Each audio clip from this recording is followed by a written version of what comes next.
प्रणाम मिथिला। बता दी काल्हि खना गेलहुँ बेनीपट्टी। अहिना गेल रही टेंडरी मारल गेल रहिए तऽ ओतऽ देखलिए एगो टेम्पू जाइत रहे।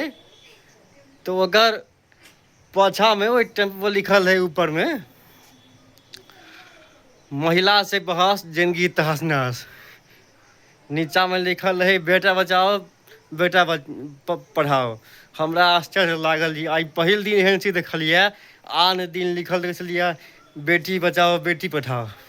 लेकिन आई हमरा वो चीज देख के आश्चर्य लागल जी ई टेम्पू चालक कोन दुनिया से एलैए।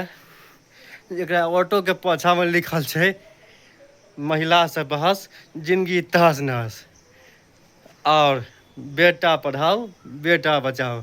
कहू तऽ ई कतौ लिखल अपने सब के देखलिए से कनि हमरा कमेंट करब।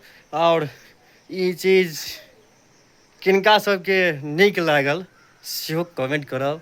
और वीडियो के अधिक से अधिक शेयर करबै, लाइक करबै, शेयर करबै और अधिक से अधिक लोग तक पहुँचेबाक कोशिश करबै जे अपने सबके बीच हमेशा नया नया किछु ने किछु गप लऽ कऽ अपने सबके बीच में उपस्थित होइत रहब। जय मिथिला, जय मैथिली।